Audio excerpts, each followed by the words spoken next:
parole. Excellences, membres du bureau, la Nouvelle-Calédonie traverse des heures sombres qui rappellent à tous de terribles souvenirs. Je suis une Française du Pacifique, une Calédonienne d'origine wallisienne. J'ai grandi au village minier de Thio, sur la côte est de la Grande Terre. Ce village a été le théâtre d'affrontements, d'une grande violence pendant les événements des années 1980. Dans un climat de terreur, des centaines de personnes n'ont eu d'autre choix que de partir pour ne jamais revenir. J'espérais, comme tous les Calédoniens, que nous et nos enfants n'aurions plus jamais à revivre une telle tragédie.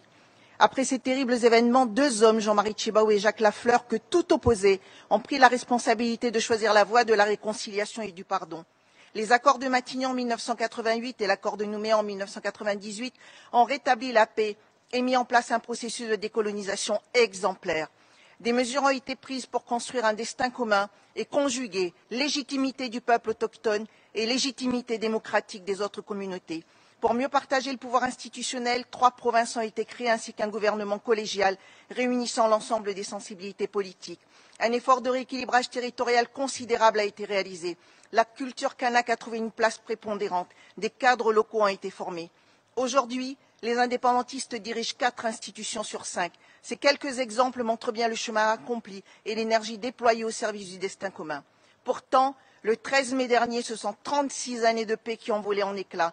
C'est l'espoir d'une Nouvelle-Calédonie unie, ouverte et multiculturelle qui s'est évanoui. Avec une violence inouïe, la CCAT, une cellule indépendantiste ultra radicalisée, s'est attaquée à des habitations, des écoles, des bibliothèques, des centres de soins, des usines, des commerces et a répandu la terreur au sein de la population. Les dégâts humains et matériels sont considérables. 8 morts directs, près de 50 morts indirects, des centaines de blessés, des milliers d'emplois perdus, près de 1,6 milliard de dollars US, 180 milliards de francs de dégâts matériels et une détresse psychologique généralisée. Voici le bilan de l'action de ceux qui ont voulu obtenir par la violence ce qu'ils n'ont pu obtenir par les urnes. Cet acharnement de fureur ne peut donner lieu qu'à une réponse ferme et maîtrisée des forces de l'ordre, dont je salue le courage et le sang-froid. La Nouvelle-Calédonie respecte l'état de droit et la démocratie demeure le socle non négociable de notre société moderne. Une fois que l'ordre sera rétabli, c'est une solution politique qui nous permettra de tourner la lourde page des événements de ces dernières semaines. Cette solution doit être trouvée avec les leaders politiques indépendantistes légitimes, car démocratiquement élus. Le FLNKS a été notre interlocuteur en 1988 et en 1998.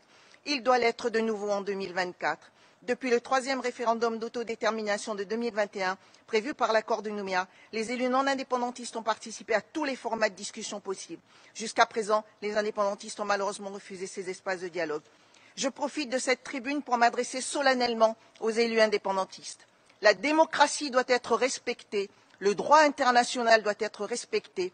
Il n'y aura pas d'indépendance le 24 septembre 2024, comme l'a annoncé récemment le président de l'Union calédonienne, Daniel Goa, lors d'un discours menaçant, car les Calédoniens s'y sont opposés par 3 fois sous la supervision des Nations unies. Il est donc indispensable que l'ensemble des forces politiques indépendantistes légitimes se désolidarisent des actions terroristes de la CCAT et prennent la responsabilité de nous rejoindre à la table des discussions. Ensemble, tâchons de nous hisser à la hauteur de l'histoire pour trouver, comme nos aînés, la voie de la paix et de la coexistence sur notre archipel du Pacifique. Les Calédoniens, quelles que soient leurs origines, n'ont d'autre choix que de partager cette terre et de bâtir tous ensemble la Calédonie de demain. Je vous remercie.